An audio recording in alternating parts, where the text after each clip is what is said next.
해병대 수사단장 네. 집단 항명 수괴 이 혐의로 북한이에요? 수괴게? 보직 해임됐어요. 위원회까지 열려가지고 보직 해임이 돼서 네.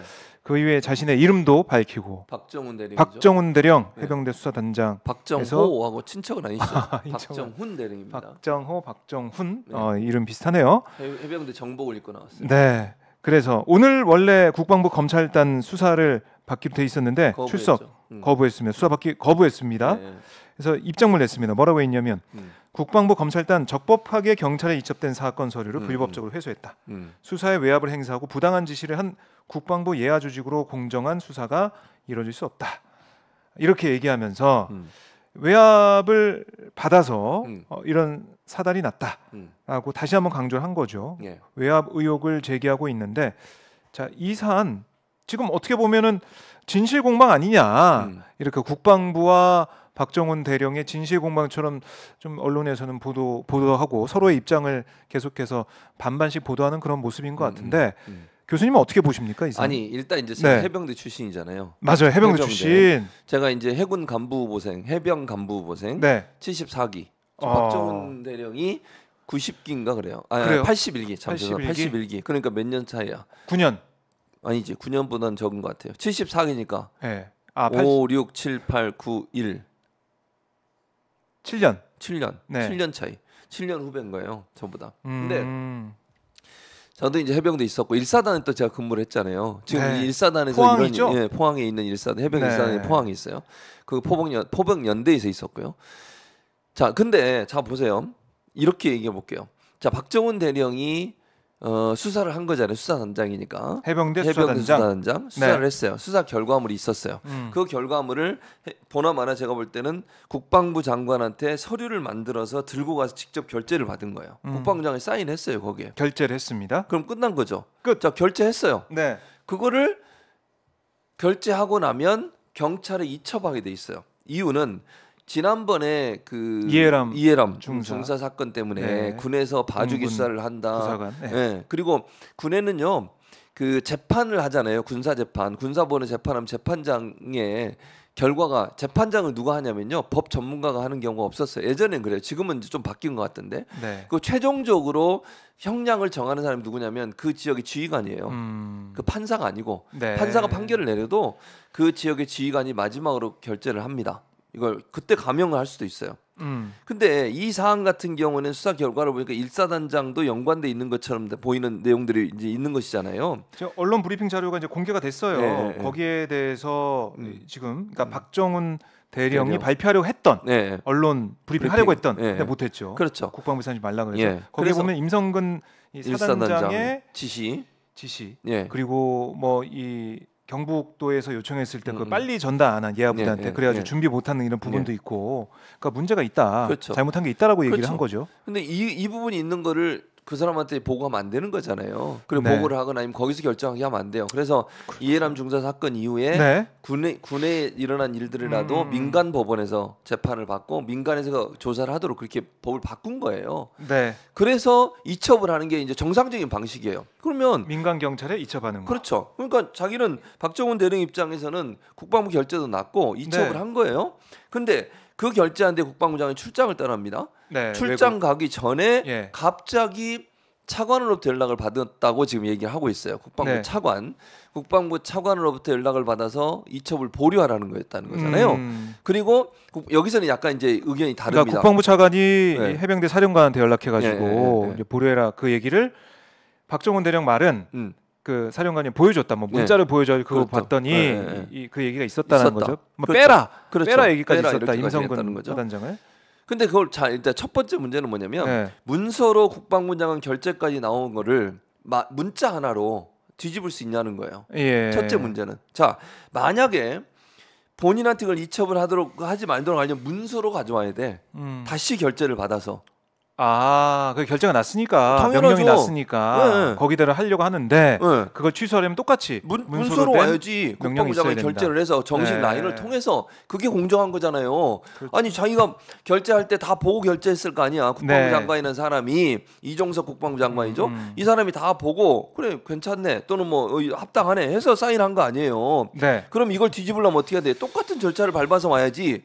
갑자기 생각이 바뀌어 전화해서 내지 마 이런 말이 됩니까 이게? 결제한 건 뭐가 돼요 그러면? 결제할 때 그럼 제대로 안 봤다는 거예요? 아니 무슨 그것도 너무 웃기는 건 국방부 장관이 결제한 뒤에 갑자기 입장을 바꿨다는 누구로부터 연락을 받거나 위압을 받았다고 충분히 의심할 수 있는 그 상황 자체가 상황 정황 자체가 그럴 수밖에 없다. 그럴 수밖에 없는 거죠. 아니 의심이 들지 않아요. 갑자기 왜 출장 가기 전에 이랬을까? 말이 안 되는 거 아닙니까? 그것도 차관이 연락을 해가지고 해병대 사령관한테 문자 보낸 걸 인정을 하더라고요.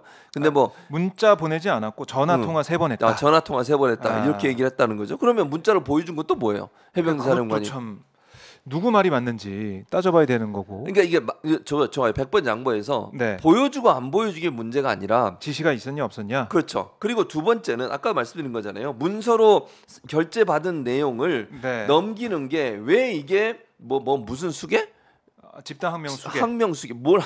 아니 그러면 명령을. 명령이라는 것도 정식적 개통을 통해서 해야 되는 거예요. 갑자기 이렇게 국방부 차관이 만약에 뭐 국방부 차관은 전화를 했다고 하는데 네. 전화나 문자로 갑자기 해병대 사람한테 전화해서 이렇게 해라고 지시하는 게 맞아요? 그러면 그것도 문제가 있거나 아니면 뭐 이게 큰 비리가 있는 문제를 그렇게 했다면 이해가 돼. 정상적으로 수사를 해서 수사 내용이 포함된 내용 국방부 장관 결재까지 다 받고 네. 그래서 그걸 경찰이 입첩한 게 왜 그게 잘못된 거 항명인데요. 정당한 명령에 대해서 그럼 군인은 정당한 명령이 아니라 자기가 볼 때, 그러니까 명령을 받는 사람이 볼 때 이거는 정말 나중에 본인이 책임을 질 수도 있겠구나 이런 생각이 든다고 하면 그걸 따라야 됩니까? 네. 그건 아니잖아요. 불법적인 요소가 있다고. 이 사람 수사단장이면 법 전문가예요. 수사를 하는 사람이잖아요. 그렇죠. 수사하는 사람이죠. 그러니까 법 전문가가 봤을 때 이거 나중에 이런 문제가 될 수도 있다. 그렇게 판단한 거잖아요. 그 사람이. 박정훈 대령이 그렇게 판단을 한 거예요. 네. 이렇게 가게 되면 본인도 문제가 될 수 있고 나중에는 법적으로 처벌이 대상이 될 수 있다고 판단했기 때문에 넘긴 거예요. 그 절차상 맞게. 근데 그걸 항명이라고요? 그럼 군대는 잘못된 명령을 해도 따라야 되는 거예요? 아하. 불법적인 명령을 해도 따라야 돼요? 네. 자, 지금 오늘 이 검찰 수사, 그러니까 군 검찰 수사를 거부하겠다라고 밝힌 이 박정훈 대령이 이런 얘기를 했습니다. 기자들한테. 8월 1일 오전에 유재은 국방부 법무관리관과 한 통화에서 법무관리관이 직접적인 과실이 있는 사람으로 혐의를 한정해야 한다라고 얘기했다는 거고, 직접적인 과실이 있는 사람이라고 하면 직접 물에 들어가라고 한 대대장 이하를 말하는 것이냐라고 물었더니 법무관리관이 그렇다라고 했다는 거예요. 이거는 박정훈 대령의 말입니다. 주장입니다. 그래서 박 전 수사단장이 그것은 협의의 과실로 보는 것이다. 나는 사단장과 여단장도 사망의 과실이 있다고 보고 광의로 과실 범위를 판단했다. 어차피 수사권은 경찰에 있으니 경찰에서 수사에 최종 판단하면 될 거 아니야. 이렇게 얘기를 했다는 거고 이거 이제 넘겼다는 거 아니겠습니까? 그렇죠. 이 경찰청에 넘겼는데 8월 2일에 다음 날에 근데 국방부 같은 날 오후에 경찰로부터 기록을 회수했어요. 그 다음 날 해병대 수사단을 압수수색하고 이렇게 보직 해임까지 쭉 이어진 상황인데 이 타임라인에 보면 이런 거예요. 30일에 이종석 장관한테 결재를 받고 그래서 31일에 원래 이제 언론 브리핑을 하기로 했어요. 네. 하기로 했습니다. 근데 취소가 됐죠. 네, 취소가 됐죠. 취소를 시킨 거예요. 국방부에서 취소하지 말라라는 거고 그리고 이종석 장관이 출장에서 돌아올 때까지 수사 결과를 경찰에 입청하지 말라 이런 지시가 있었는데 아까 말씀하신 것처럼 지시가 그건 뭐 진짜 문서로 하달되던가 그래야 된 그런 절차가 없었다라는 거고 그런데 7월 30일 결재를 맡은 다음에 이 언론 브리핑 자료를 안보실에 보냈다는 거 아니겠습니까? 대통령 국가안보실에. 안보실에. 네. 근데 그 다음 날 브리핑하려고 했더니 그게 취소가 됐다. 그러니까 이게 석연치 않다는 거예요. 그렇죠. 이 흐름 자체가. 네. 안보실에 보낸 것도 그렇잖아요. 네. 그거 보냈다고 하면 안보실에 누가 있어? 김태호 실장이 있잖아요. 맞죠? 안보실장 그렇죠. 맞죠, 그 사람? 네. 네. 그러니까 안보실장 말고 차장. 네. 차장. 어쨌든 안보실에 볼 거 아니에요. 근데 어쨌든 자 MB 정부 때 김태호 실장이 있었죠. 네. 근데 MB 정부 때 행정관으로 제가 알기로는 이건 확인이 좀 필요하긴 한데 지금 일사단장이 근무를 했던 것으로 네. 지금 해병대 일사단장이 알려지고 있습니다. 그것도 확인이 필요하고요. 근데 자 보세요.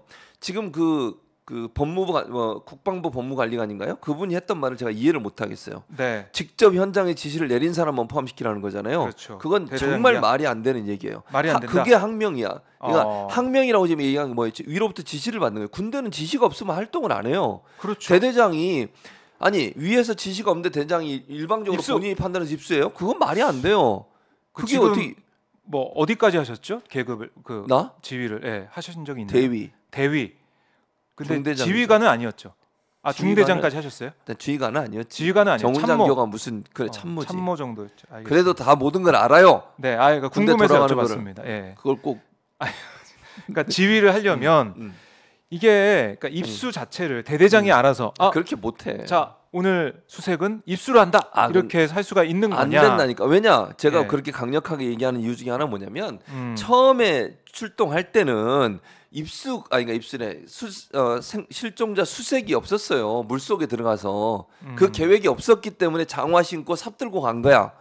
처음에 갈 때는 대민지원이니까. 그러니까 그 주변 대민지원이라서 그러니까 물 속에 들어가는 건 아니고 입수를 안 하고 주변에 있는 그러니까 강가 주변에 하천변 하천변 수색만 하는 게 목적이었어요. 그래서 이제 장화 신고 갔다. 장화 신고 삽 들고 그래서 출동을 한 거야. 나갔는데 나가서 나중에 연락을 받은 거예요 대대장이. 그러면 대대장은 처음에 갈 때는 어떻게 생각하고 갔겠어? 그냥 가서 하천변 돌아본다. 본다 그렇게 해서 간 거야. 그랬으면 만약에 장화를 신자고 그걸 군화를 신고 갔겠지. 왜냐면 물속에서는 군화를 신는 게 훨씬 탈출이가 편해요. 장화는 안 되죠. 장화는 물이 다 들어가잖아요. 물이 들어가고 그다음에 뻘이 들어가고 모래가 들어가고 박히고. 이러면 발이 안 빠져요. 그럼 수영을 못 해요. 그렇기 때문에 그래서 현장에 가서 나중에 하달이 된 거예요. 지시가. 현장에 가서 하달 저런 거예요, 지금. 저 장화 신고 삽 들고 갔어. 그렇네요. 근데 그렇다면 만약에 구명조끼를 왜 안 갖고 갔겠어요? 만약에 바다에 입수하면 구명조끼 갖고 갔을 거예요. 해병대는 구명조끼가 있거든요, 기본적으로. 그러니까 구명조끼를 안 갖고 갔다는 얘기는 강가에 입수할 계획이 없었다는 거예요. 근데 갑자기 입수를 했다는 말은 중간에 누군가가 지시를 한 거예요. 그럼 대대장이 위에 지시도 없이 자기 마음대로 들어가 이렇게 할 수가 없어. 그 당시에는 소방관들이나 이런 분들도 다 말렸다는 거예요. 입수하면 안 된다라고 위험하다고. 안 된다. 근데도 입수를 하라고 누군가 명령을 내린 거지. 대대장이 자체적으로 그렇게 판단하겠냐고. 아니 예를 들어서 옆에서 누가 무슨 뭐 소방관들이나 소방청이나 이런 데 요청을 했다 뭐 요청을 해도요. 대대장은 직접 결정하지 않아요. 그걸 어디다 보고해? 사단에 보고를 해. 사단장 지시를 받고 하는 거예요. 물론 대대장은 연대장 지시를 받고 여단장이 있는 것 같아요, 여기는. 여단이 말이 안 되는데 해병대는 그래요? 연대장인데 이상하다. 포병 연대는 연대장이에요. 어쨌든 포병 여단으로 바뀌었는데 내가 있을 때 연대장이었어요. 그러니까 대대장은 연대장 지시를 받고 연대장은 사단장 지시를 받는 거예요. 그러니까 사단장이 연대장한테 지시하면 연대장이 대대장한테 지시를 하고 대대장이 중대장한테 지시를 해서 직접 명령을 내리는 거거든요. 그런데 중간에 있는 중간 지휘관이 그런 연락을 안 받고 본인이 독단적으로 했다. 그건 있을 수 없는 일이라고 저는 생각해요. 그래서 수사를 해서 봤더니 광의적으로 봤어는 이게 지휘 계통이 쭉 있으니까 당연하지. 사단장부터 여단장 다 포함시켜가지고 8명을 넘겼는데 이 박대령의 주장에 따르면 주장입니다. 이 주장이 엇갈리고 있는 상황인데 이거 법무관리관이 연락해가지고 대대장 이하만이 넣어라. 그 위는 빼라. 이런 식으로 얘기했다는 거고. 그러니까 그게 이해가 안 된다는 거예요. 그거는 상식적으로 이해가 안 되는 거예요. 상식적으로. 그러니까 제가 군대 생활을 7년이나 했잖아요. 그렇죠. 지시를 안 받고 뭘 할 수가 없어요. 대대든 연대든. 그리고 처음에 나갈 때 목표가 아예 입수가 있었으면 그걸 갖고 간다니까 구명조끼를. 당연히 구명조끼를 갖고 물속에 들어가는데 구명조끼를 안 갖고 가는 그런 부대가 어디 있어요 세상에. 그러니까 원래 계획은 거기에 들어가는 계획이 없었다는 거예요. 하천 주변만 점검하는 것이 원래 목적이었고 그 임무를 띠고 갔는데 갑자기 중간에 임무가 바뀐 것이고 그 바뀐 임무를 누군가가 명령을 했을 가능성을 충분히 예견할 수 있다는 거예요. 그래요. 그래서 해병대 수사 결과는 사단장부터 쭉 8명을 적시했는데 거기에 대해서 어떤 외압이 있었느냐 의혹이 불거졌다. 그럼 이거는 조사 조금만 하면 나오는 거 아닙니까? 당연히 나오지. 근데 어려운 문제 아닐 것 같은데. 어려운 문제가 아니죠. 근데 문제는 뭐냐면 이거를 지금 이렇게 갑자기 수사 결과를 잊혀바는 걸 못하게 했다. 보류하라고 했다는 것이 그래서 의심을 받는 거예요. 이게 마치 윗선 소위 이제 사단장이나 그 뭐 그런 사람들에게 피해를 주지 않기 위해서 그러는 거 아니냐 이런 의혹이 생길 수밖에 없는 거잖아요. 이상하다는 거죠. 그 이상하지. 아니 밖에서 수사한 것도 아니고 해병대 수사단이 수사한 거예요. 해병대 그렇죠. 수사단이 해병대 수사단이 수사해서 자체적으로. 네. 근데 본인이 볼 때도 수사단장이 볼 때도 이상한 거 아니에요. 이렇게 왜 이건 좀 말이 안 되는데. 네. 본인도 해병대에서 몇십 년을 근무를 했는데 그걸 모르겠습니까? 그 수사 경력이 한두 번이에요? 수사 단장까지 했으면 수사도 엄청나게 오래 했을 텐데 그렇죠. 그런 사람이 봤을 때도 이상하다고 생각해서 결국은 이걸 문제가 있다고 판단한 건데 네. 그거를 지금 못하게 내려보내지 못하겠다. 이게 큰 문제인 거지 결국은. 심각한데 사안이 이게 간단하게 넘어갈 문제가 아닌 것 같습니다. 당연하죠. 어떻게 이런 장관 결재까지 났는데 이게 왜 뒤집어졌는지 봐야 될 것 같고 양인준님이 해병대 전 수사단장 박대령님 화이팅 이렇게 하시면서 실시간 후원 또 해주셨습니다. 감사합니다. 고맙습니다. 자 이거 지금 민주당에서는 국방위 차원에서 이제 회의 현안지를 통해서 알아봐야 되겠다라는 거고 아마 국방위에서도 진실이 드러나지 않는다. 잘 설명이 되지 않는다. 그렇게 되면 뭐 국정조사나 이런 걸 통해서 들여다봐야겠죠. 저는 가야 된다고 생각해요. 국정조사 특검까지도 가야 된다. 이거는 왜냐면 이거는 최수근 상병에 대한 명예회복이에요. 아니 그 소중한 생명이 죽지 않아야 되는 상황이었다고 저는 보거든요. 왜 들어가냐고 거기에. 그러니까요. 그런 상황을 맞이했어요. 아니 군에 보내는 아이들을 군에 보내고 자식을 군에 보내고 그 부모님 뭐 누나 오빠 이런 뭐 많은 분들이 있잖아요. 가족들. 그 가족들이 볼 때 얼마나 이게 한탄할 일입니까? 아니 그럼 우리 국민들이 정말 이런 잘못된 어떤 군 체계 속에서 군 생활을 하고 있다고 생각하면 불안해서 아이들을 보낼 수 있겠어요? 신성한 국방 의무를 담당하고 있는 군인들이 이런 잘못된 판단 때문에 생명을 잃을 수 있다는 위험성이 있다고 하면 그게 제대로 군대냐고. 책임도 안 지고 다. 그리고 문제가 발생했으면 문제를 정확히 밝혀서 지금 그 이예림 중사도 마찬가지 초기에 제대로 잘 수사를 안 했잖아요. 그래서 이게 법이 바뀐 거 아닙니까? 그런 거죠. 그러니까 그런 일들이 계속 반복되는데 또다시 이런 일이 벌어지면 어쩌자는 겁니까 대체. 저는 이번 기회에 이거 제대로 못 밝히면 안 된다고 생각하고요. 국회가 민주당이 나서서 국정조사하고 안 되면 특검까지도 가야 돼요. 이거는 이렇게 항명이라고 얘기하면서 지금 문제를 제기한 사람 정상적으로 경찰에 이첩한 해병대 장교에 대해서 수계라고 하면서 처벌을 하려고 해요. 뭐를 감추려고 하는 거예요 대체? 그러니까 이해람 공군 성폭력 피해 부사관 사망 사건을 계기로 해서 이렇게 다시는 과오를 반복하지 말자라고 해서 군에서 자체 조사하는 것을 민간 경찰에 이첩해서 더 객관적이고 공정하게 조사하자고 했는데 이게 군에서 이제 넘기려고 하니까 넘겼던 자료까지 되찾아오는 이런 모습. 그러니까요. 참 비상식적이고 말도 안 된다. 제가 볼 때 그러면 정정당당하면 왜 수사단에서 그러면 뭐 공정하게 수사를 안 했다는 겁니까? 지금 그 논리잖아요 결국은. 그렇죠. 이제 법적인 문제도 있을 수 있고. 근데 그것 때문에 그랬을 거라고 국민들이 생각하겠냐요. 국민들의 생각은 누군가를 봐주려고 하는 거 아닌가. 수사단에 수사한 내용이 잘못됐다 그러면 나중에 법원에 가서 판단을 받아보면 될 거고 민간 경찰이나 민간 검찰에서 해보면 되잖아요. 그렇죠. 거기서 달라질 수 있는 거고. 그거 보면 될 거를 왜 이제 그걸 다시 회수를 해가지고 뭘 고치고 싶었던 거야? 뭐를 대체 빼고 싶었던 거예요 대체? 그러니까요. 이건 강력한 의심이 들어요. 이게 그러니까 어떻게 정상입니까? 대대장 이하만 넣으라고 한 걸로 지금 박대령이 진술하고 있으니까 그 윗선은 봐주자 이런 얘기 아닙니까? 이렇게 똑같아. 보면 윤석열 정부하고 뭐가 다르냐고. 윤석열 정부가 지금까지 했던 것들을 보면 아까도 말씀드렸잖아요. 이태원 참사, 12구 참사, 그다음에 그 궁평 지하차도 참사 이런 참사가 일어날 때마다 책임은 밑에 있는 사람만 져요. 위에 있는 사람 책임진 적 있냐고요. 경찰청장이 책임을 한번 졌습니까? 행안부 장관이 책임을 한번 졌습니까? 총리가 책임을 졌습니까? 아무도 책임지지 않아. 그리고 밑에 있는 사람들, 밑에서 일했던 사람, 지시받고 일했던 사람들만 책임을 지게 만들어요. 이게 뭐예요? 대통령은 무슨 뭐 회의 때마다 나와가지고 경찰을 질타하고 소방을 질타하고 막 그러잖아요. 왜 제대로 안 했냐고 하면서 본인은 책임 없어요? 그러면 행정부 수반으로서 본인은 국민 앞에 먼저 사과하는 게 먼저 아니고 궁평 제2 지하차도도 그래. 경찰이 출동을 안 했니 어쨌니 하면서 경찰을 계속 공격하잖아요. 본인은 그러면 행정부 수반이잖아 자기가. 아프가니스탄인 아니지 어디지? 우크라이나 가고 말이야.